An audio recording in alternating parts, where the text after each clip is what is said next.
nasikiliza vile anafundisha.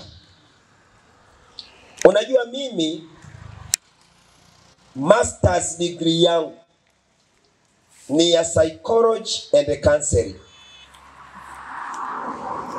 Nikisikiliza tu mtu naweza kumuelewa haraka.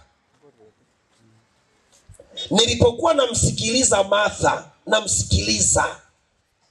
nikasema huyu mama ana PhD ya family life.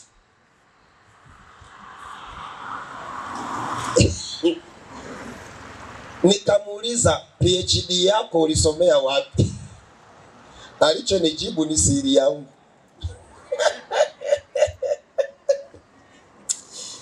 Powerful, mnenaji wa nguvu, mwanamke mnyenyekevu.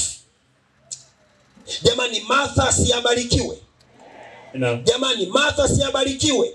Amina. Hebu tuseme ubarikiwe. Barikiwa. Hebu sema Martha barikiwa.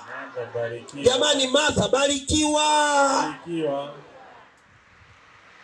Akitoka hapa anaenda tena kwenye mkutano sehemu nyingine. Ninawaombeni. Tumsalimie.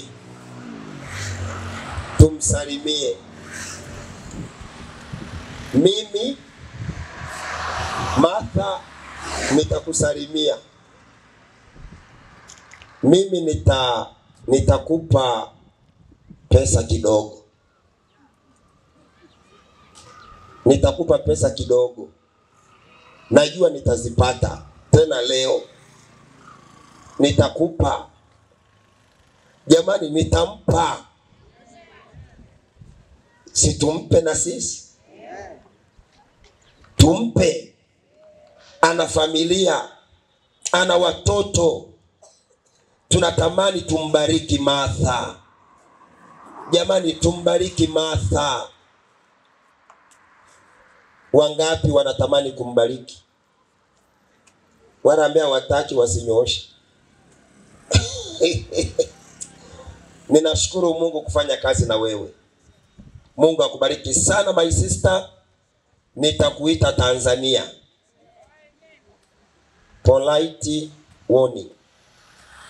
Ukija Tanzania usiongee Kikisi.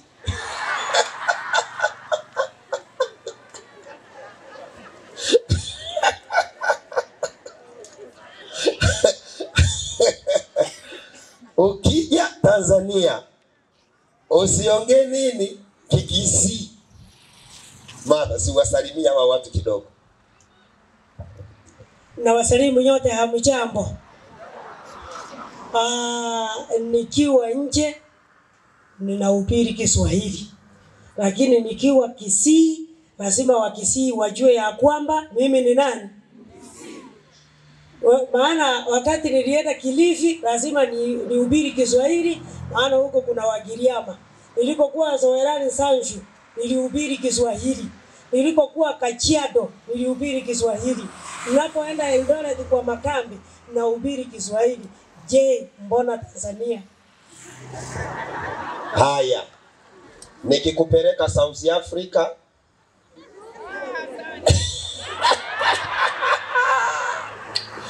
Jamani, Bwana asifiwe. Kwa kweli nimebarikiwa na Martha. Mwanamke very humble. Huyu mama ni wa pekee sana. Na anajua mambo ya family life. Kama ulifanikiwa kusikia, ukibaki the way huko, basi mapepo yako yana mzizi mrefu. Na mimi ninaamini kupitia Martha familia zimepona. Martha, Mungu akubariki. Ninakuombea Bwana akunyanyue, akupeleke mbali kwa utukufu wake. Mungu akubariki sana.